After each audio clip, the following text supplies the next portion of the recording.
अरे खिचडी, पण त्यातही सगळं पौष्टिक द्यायचं असेल. मूग, तुरीची डाळ, हरभऱ्याची डाळ, मसूरची डाळ, सर्व डाळी मिक्स घ्यायच्या. तुमच्याकडे आणखीन काही असेल तेही टाकायचे. व्हेजिटेबल्स यात तुम्ही ऑल व्हेजिटेबल्स तुम्ही याच्यामध्ये टाकू शकतात. आणि स्वच्छ धुवून घ्यायचे. 1 ग्लास तांदूळ आणि तोंडाच्या चवीसाठी आपण काय काढलेला आहे इथे मसाला. कांदा आणि खोबरं भाजून घेतलेले आहे. आता कुकर ठेवलेला आहे. तेल टाकायचं. जिरेची वगैरे गरज नाही याला, कारण ही मसाल्याची खिचडी आहे. त्यानंतर लाल तिखट, प्रवीण मसाला, हळद,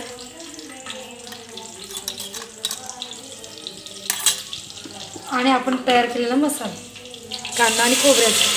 तो भाजलेला असल्यामुळे मी अगोदर तो टाकला नाही. व्हेजिटेबल्स टाकून द्यायचे.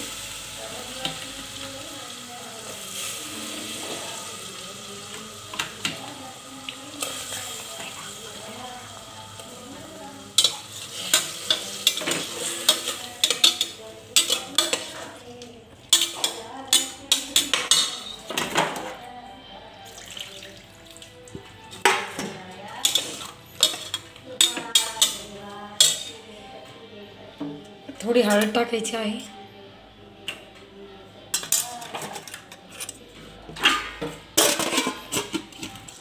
या डाळी स्वच्छ धुवून घ्यायच्या. डाळ धुवून घेतली. आता तांदूळ धुवून घेते आहे. तोपर्यंत मसाला छान परतू द्यायचा आहे. तांदूळ धुतलेले टाकून देणार आहे.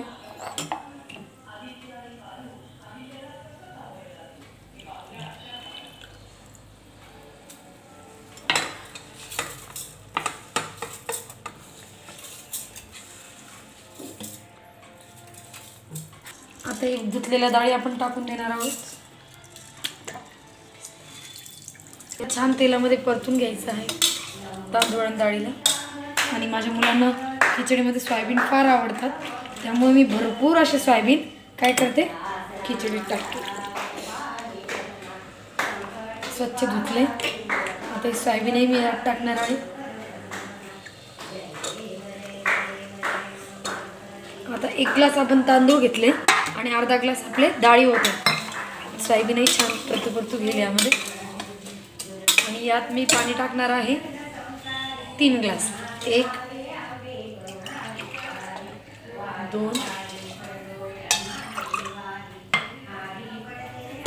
आणि 3.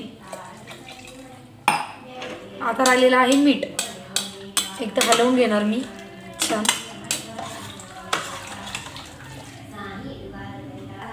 चवीपुरतं मीठ. मीठ मी हातानेच टाकते. परत एकदा हलवून घेणार. 1 मिनिट. एक सिक्रेट टिप्स, लिंबू त्यात पिळणार आहे.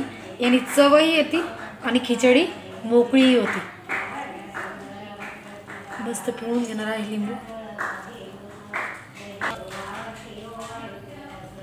हलवून घेणार आहे.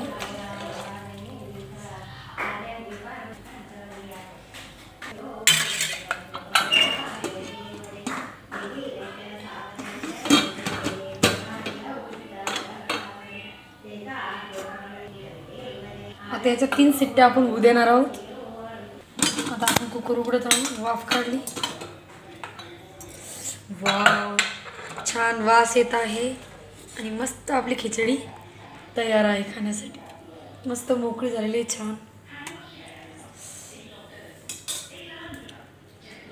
छान तोंडाला पाणी सुटलं आहे.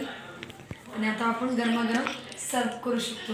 लाईक आणि सबस्क्राईब करा आणि कमेंट्समध्ये सांगा की खिचडी कशी वाटली.